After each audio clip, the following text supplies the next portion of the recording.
శ్రీరామ్. శ్రీమాత్రే నమః. శ్రీ గురుభ్యో నమః.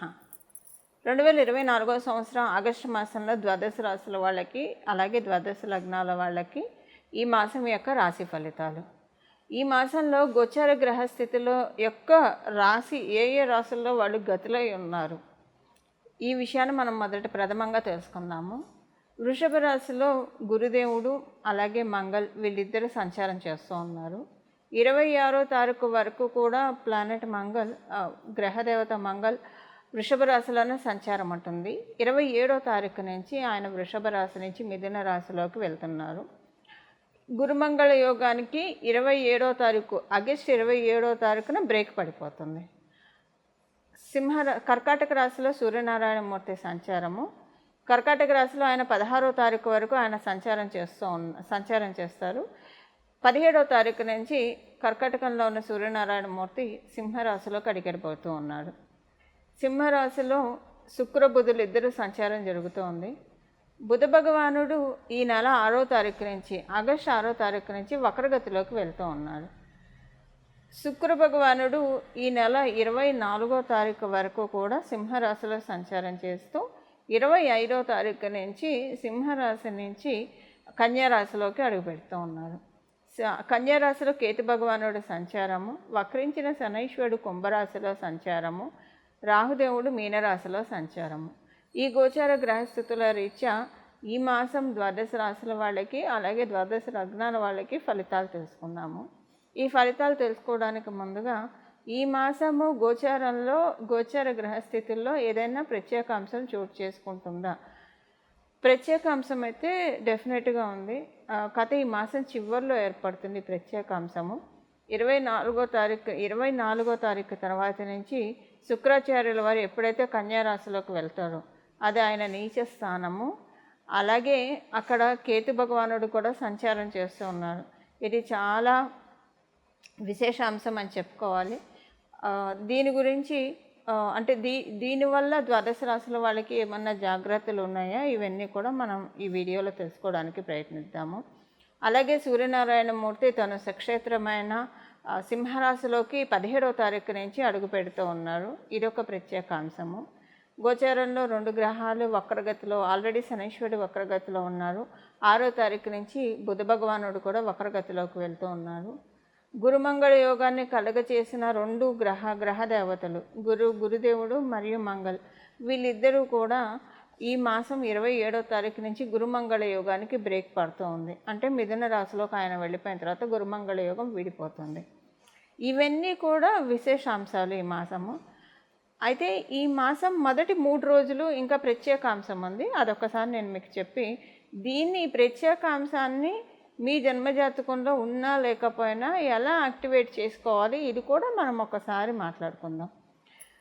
చంద్రభగవానుడు ఈ మాసం 3 రోజులు, మొదటి 3 రోజులు కూడా అంటే ఆగస్టు 1వ తారీఖు నుంచి ఆగస్టు 3వ తారీఖు వరకు ఆయన మిథున రాశిలో సంచారం చేస్తూ ఉన్నారు. మిథున రాశిలో ఆయన సంచారం చేస్తున్నప్పుడు గ్రహమాలిక యోగం ఒకటి ఖగోళంలో చోటు చేసుకుంటూ ఉంది. ఎక్కడి నుంచి చోటు చేసుకుంటూ ఉంది? మిథున రాశి నుంచి స్టార్ట్ అవ్వలేదు ఈ గ్రహమాలిక యోగము.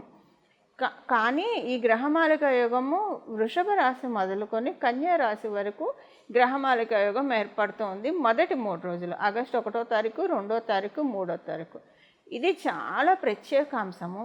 ద్వాదశ రాశుల వాళ్ళు కూడా, ద్వాదశ లగ్నాల వాళ్ళు కూడా ఒడిసి పట్టుకోవాలి. అసలు ఈ గ్రహమాలిక యోగం అంటే ఏంటి, ఇది కూడా నేను మీకు బ్రీఫ్ చేస్తాను, 2-3 మాటల్లో చెప్తాను. వీటి గురించి మనం మళ్ళీ స్పెషల్గా వీడియోస్ చేసి నేను మీకు చెప్తాను. బట్ ఇప్పుడు విపులంగా కాకపోయినా బ్రీఫ్గా చెప్తాను. ఇప్పుడు మనకు ఒక పూల చెట్లు ఉన్నాయనుకోండి, చాలా పూలు ఉన్నాయనుకోండి, కనకాంబరాలు కావచ్చు, మల్లెపూలు కావచ్చు, సన్నజాజులు, విరజాజులు ఇలా కోసుకొచ్చేస్తాం, అలా పెట్టేస్తాం. భగవంతుడికి పెడతాం. మనకైతే అది దండ కట్టుకుంటేనే పెట్టుకోగలుగుతాం. మన తలలో దండ కట్టుకోకపోతే మనం పెట్టుకోలేము. భగవంతుడి కంటే ఆయన పాదాల దగ్గర పెడతాము. భగవంతుడికి కూడా దండ కడితే చక్కగా పూల మాల వేస్తే చూడటానికి చాలా ప్లెజెంట్గా, అందంగా అనిపిస్తాయి దేవుడి విగ్రహాలు. మనం మాలలు అందుకే కదా వేసేది, చాలా మనకి పుణ్యము. అక్కడ చూడటానికి కూడా అలంకరణ చాలా బాగా అనిపిస్తుంది. ఇదే మనం పెట్టుకోవాలంటే పూలన్నీ విడివిడిగా, అంటే ఆడవాళ్ళ గురించి నేను చెప్తున్నా, పూలన్నీ విడివిడిగా చల్లా చెదురుగా ఉంటాయి. ఎలా పెట్టుకుంటాం? మనం పెట్టుకోలేం. వాటన్నిటిని మనం ఏం చేస్తాం, చక్కగా ఒక దండలాగా కుట్టి, ఒక దండలాగా కట్టి, కొంతమంది చాలా గుత్తిగా అల్లుతారు, కొంతమంది విడివిడిగా అల్లుతారు. సో ఎవరికి ఇష్టానుసారం వాళ్ళు చక్కగా కట్టేసేసి మ్యాక్సిమం గుత్తిగానే అల్లుతారు. అంటే ఎక్కడ గ్యాప్ లేకుండా చాలా దగ్గర పెట్టి అల్లుతారు. ఇది మనం తలలో పెట్టుకుంటే చాలా అందంగా కూడా ఉంటుంది చూడటానికి. అయితే ఈ గ్రహమాలిక యోగం కూడా అలాంటిదే.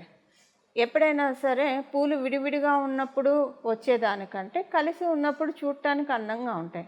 అలాగే గ్రహ సంపత్తి, ఈ గ్రహమాలిక యోగం అంటే ఇప్పుడు వృషభ రాశిలో, మిథున రాశి, కర్కాటక రాశి, సింహరాశి మరియు కన్యా రాశి, ఈ 5 రాశుల్లో కూడా గ్రహమాలిక యోగం ఏర్పడింది. ఈ 5 రాశుల్లో గ్రహాలన్నీ చక్కగా అలైన్ అయ్యి ఉన్నాయన్నమాట. ఇది ఇంకొక మీకు అర్థం చెప్పాలంటే, ఏదైనా ఒక ఫంక్షన్ ఆర్గనైజ్ చేస్తూ ఉన్నాం అనుకోండి. ఇప్పుడు ఫంక్షన్ ఆర్గనైజ్ చేసే హెడ్ ఆయన మొత్తం ఆయన కావచ్చు, ఆమె కావచ్చు, అన్ని వ్యవహారాలు వాళ్ళే చూసుకోలేరు. గ్రౌండ్ లెవెల్లో ప్రతి వ్యవహారం వాళ్ళే చూసుకోలేరు. లేదా ఒక కంపెనీ CEO కావచ్చు, ప్రతి వ్యవహారం వాళ్ళే చూసుకోలేరు. వాళ్ళు ఇంకొకళ్ళకి అసైన్ చేస్తారు, ఆ ఇంకోళ్ళు ఇంకొకళ్ళకి అసైన్ చేస్తారు, ఆ ఇంకోళ్ళు ఇంకొకళ్ళకి. ఇలాగ ఒక చైన్ సిస్టమ్ అనేది ఉంటుంది కదా. ఈ చైన్ సిస్టము ఎప్పుడు బ్రేక్ అవ్వకుండా నీట్గా వెళ్తే కనుక ఆ కంపెనీ చాలా బాగా డెవలప్ అవుతుంది. మనం కంపెనీ పరంగా మాట్లాడుకుంటే, ఒక ఫంక్షన్ పరంగా, ఒక శుభకార్య పరంగా మనం మాట్లాడుకుంటే, ఇలా కరెక్ట్గా అందరూ కూడా ఒక మాట మీద చేసుకుంటూ వెళ్తే కనుక ఆ శుభకార్యం కూడా సూపర్ సక్సెస్ అవుతుంది కదా. అలాంటిదే ఈ గ్రహమాలిక యోగం. అంటే అంతా కూడా గ్రహాలన్నీ చక్కగా ఈ వృషభ రాశి నుంచి ఒక 5 రాశుల్లో చక్కగా ఉంది. 5 రాశుల్లో ఉండడం వల్ల ఇది గ్రహమాలిక యోగం ఎవరి జన్మ జాతకంలో అయినా మీకు ఆల్రెడీ ఉంటే, ఇప్పుడున్న ఈ గ్రహమాలిక యోగం ఇంకా మంచి ఇంపాక్ట్ ఇస్తుంది. ఒకవేళ మీ జన్మజాతకంలో గ్రహమాలిక యోగం లేదనుకోండి, ఇప్పుడు అసలు ఏం చేస్తే ఈ గ్రహమాలిక యోగం మీకు అద్భుతంగా యోగిస్తుందో అది మనం తెలుసుకుందాము. అలాగే అసలు మీ జన్మజాతకంలో అసలు ఉందో లేదో మాకు తెలియదు అనుకున్నా కూడా బెంగలేదు. ఏం చేసుకుంటే ఈ గ్రహమాలిక యోగం యొక్క చక్కటి ఫలితాన్ని మీరు తీసుకోవచ్చు, మనం ఇప్పుడు తెలుసుకుందాము. తర్వాత మనం లాస్ట్లో కూడా రెమెడీ తెలుసుకుందాం. బట్ ఇప్పుడు నేను క్లుప్తంగా ఇది 3 రోజులకే వస్తుంది కాబట్టి, ఆగస్టు 1 నుంచి 3వ తారీఖు వరకే ఇది ఉంది. చంద్ర భగవానుడు వల్ల ఏర్పడుతూ ఉంది కాబట్టి, దేనికి ఈ 3 రోజులు ఏం చేయాలో నేను ఒకసారి మీకు చెప్తాను. ఆగస్టు 1వ తారీఖు నుంచి, అంటే మీరు జూలై 31వ తారీఖు నుంచి కూడా ఇది స్టార్ట్ చేయొచ్చండి. జూలై 31వ తారీఖు నుంచి ఆగస్టు 4వ తారీఖు వరకు, అంటే ఒక రోజు ముందు, ఒక రోజు తర్వాత, గ్రహమాలిక ఎండ్ అయిన తర్వాత ఒక రోజు తర్వాత, ఈ 4 రోజులు కూడా మీరు గంగా అమ్మవారి నామస్మరణం చేయాలి. ఈ గంగా అమ్మవారి నామస్మరణం ఎలా చేయాలి? మీరు గంగా గంగా గంగా అని అనుకుంటారా? లేదా గంగా అమ్మవారి ఆవిర్భావ ఘట్టం వింటారా? లేదా ఇప్పుడు నేను ఒక శ్లోకం చెప్తాను, ఈ శ్లోకాన్ని మీరు స్మరించినా సరే ఈ 4 రోజులు, అంటే జూలై 31వ తారీఖు నుంచి ఆగస్టు 4వ తారీఖు వరకు కూడా ఇప్పుడు నేను చెప్పబోయే శ్లోకాన్ని మీరు మనసులో తలుచుకుంటూ ఉంటే కనుక ఆ యోగం మీకు, ఆ గ్రహమాలిక యోగం మీకు చాలా చక్కటి సత్ఫలితాలను ఇస్తుంది. అయితే గంగా అమ్మవారి గురించి అంటే గంగా మనకి తెలుసు, వారణాసి, హరిద్వార్ మొదలుకొని గంగమ్మవారు ప్రవహిస్తూ ఉంటుంది. గంగని తలుచుకుంటేనే మనకున్న జీవన్ముక్తులం అవుతాం. మనకున్న కర్మ ప్రక్షాళన జరుగుతుంది. అందుకే మనం గంగా నదిలో స్నానం చేస్తాం. ఏదైనా పుణ్య తీర్థాల్లో స్నానం చేస్తాం, పవిత్ర జలాన్ని తెచ్చి మన ఇంట్లో పెట్టుకుంటాం. ఇంట్లో ఏదైనా మనకి అశౌచం అనిపిస్తే వెంటనే పుణ్యవచనం చేస్తాం. పుణ్యవచనం చేస్తే ఏం చేస్తారు? ఉదక శాంతి చేయిస్తారు. లేదంటే ఆ నీళ్ళు ఇల్లంతా కూడా చల్లితే పవిత్రీకరింపబడుతుంది. నీళ్ళల్లో చాలా ఎనర్జీ ఉంటుంది. అయితే ఇప్పుడు దీనివల్ల బెనిఫిట్ ఏంటో నేను మీకు చెప్తాను, ఇది తలుచుకోవడం వల్ల. ఫస్ట్ ఎందుకంటే మనకి ఏం ఫలితం వస్తుందో, ఏం చేస్తే ఏం ఫలితం వస్తుందో తెలుసుకొని చేస్తే ఇంకా బాగా ఎక్కువగా చేస్తాం. కాబట్టి ఈ ఫలితం ఏంటంటే మీకు మనశ్శాంతి చాలా బాగా ఉంటుందండి. ఈ మాసం అంతా మనశ్శాంతి చాలా బాగా ఉంటుంది. ఒకటి, మైండ్ అంతా చాలా ప్లెజెంట్గా ఉంటుంది. ఏం పనులు చేస్తే మీ గ్రోత్కి, మీ అభివృద్ధికి ఉపయోగపడితే ఆ పనులన్నీ కూడా మీరు చక్కగా చేయగలుగుతారు. ఇవన్నీ మీకు గంగా అమ్మవారి నామస్మరణతో జరుగుతుంది. మీరు గంగా గంగా గంగా అనుకున్నా పర్వాలేదు. లేదా ఇప్పుడు నేను చెప్పబోయే శ్లోకం మీరు చదువుకోగలిగితే కనుక ఇప్పుడు నేను చెప్పిన రోజుల్లో జూలై 31వ తారీఖు నుంచి 4వ తారీఖు వరకు ఆగస్టు ఇంకా చాలా బాగా ఉంటుంది. ఇప్పుడు నేను ఆ శ్లోకం చెప్తాను. ఇప్పుడు నేను ఆ శ్లోకాన్ని మీకు చెప్తాను. గంగామ్మవారికి సంబంధించిన పవిత్రమైన ఈ శ్లోకం పరమ పుణ్యప్రదమైన ఈ శ్లోకాన్ని మీరందరూ కూడా ఇప్పుడు నేను చెప్పిన ఈ రోజుల్లో స్మరించుకోవడానికి ప్రయత్నించండి. దీనివల్ల గంగామ్మవారి పరిపూర్తి ఆశీస్సులు మీ జన్మజాతకంలో గ్రహమాలిక యోగం ఉన్నా లేకపోయినా అన్నీ కూడా పనులన్నీ కూడా అలైన్ అవుతాయండి. చక్కగా మనకు అన్నీ కూడా అలైన్ అయ్యి అన్నీ కూడా వరుస క్రమంలో మన జీవితంలో జరగాల్సిన పనులన్నీ జరుగుతాయి. ఇప్పుడు ఆ శ్లోకం నేను ఒకసారి మీకు చెప్తాను. విష్ణు పాదోద్భవే దేవి గంగే త్రిపదగామిని జటాజూట గతే శంభో భాగీరథి నమోస్తుతే.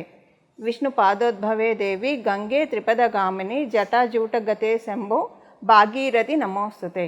విష్ణు పాదోద్భవే దేవి గంగే త్రిపదగామిని జటాజూట గతే శంభో భాగీరథి నమోస్తుతే. ఇప్పుడు నేను చెప్పిన ఈ శ్లోకాన్ని నేను డిస్క్రిప్షన్లో కూడా మెన్షన్ చేయిస్తాను, మీ అందరికీ కన్ఫ్యూజన్ లేకుండా ఉండడానికి. ప్రతిరోజు కూడా ఈ శ్లోకాన్ని మీరు మనసులో స్మరించుకోవడానికి ప్రయత్నించండి. చక్కటి శుభ ఫలితాలను పొందండి. గంగమ్మ వారి నామాన్ని తలుచుకున్నంత మాత్రానే మన హృదయం అంతా కూడా ఆనందంతో నిండిపోతుంది. హృదయంలో ప్రశాంతత వస్తుంది, మన మనసులో చాలా ప్రశాంతత వస్తుంది. ప్రశాంతత వస్తే మనకి ఇంకా కావాల్సింది ఏమని చెప్పండి. ఈ ప్రశాంతతని, చక్కటి మానసిక ప్రశాంతతని, పరిస్థితులన్నీ అనుకూలమయ్యే విధంగా గంగామ్మవారు మనందరినీ అనుగ్రహిస్తుంది. ఈ శ్లోకాన్ని చదువుకోవడానికి ప్రయత్నించండి నేను చెప్పిన ఈ రోజుల్లో. కాలపురుషుడి కుండలిలో 3వ రాశి అయిన మిథున రాశి వారికి ఈ ఆగస్టు నెల ఎలా ఉండబోతుంది? ఆగస్టు నెల 27వ తారీఖు నుంచి మీకు తెలియని అంటే మీరు చాలా పనులు అజెండా ఎక్కువగా పెట్టేసుకుంటారు. మీకు మీరే ఏ విషయాల్లో అజెండా పెట్టుకుంటారు? మీ ప్రోగ్రెస్ కోసం ఏ పనులు చేస్తే మీరు ఇంకా మీ లైఫ్ స్టాండర్డ్స్ పెరుగుతాయో, ఏం స్టెప్స్ తీసుకుంటే మీకు ఇంకా బాగా ఉంటుందో, లైఫ్ ఇంకా బెటర్గా ఉంటుందో, వీటి గురించి ఎక్కువగా తీవ్రంగా ఆలోచిస్తారు. వీటి గురించి ఆలోచిస్తారు. మీ గురించి మీకు ఒక ఐడియా వస్తుంది. 27వ తారీఖు నుంచి ఎలా ఉంటుందంటే, ఏంటి టైం వేస్ట్ చేస్తున్నానా, ఇంకా చేయాల్సినవి ఉన్నాయి కదా, ఇప్పటికీ ఇంత సంతృప్తి పడిపోతే ఎలాగా, ఇంకా సాధించాల్సినవి ఉన్నాయి కదా, ఇలాగ ఒక సెల్ఫ్ డ్రైవ్ ఒకటి మీకు స్టార్ట్ అవుతుంది.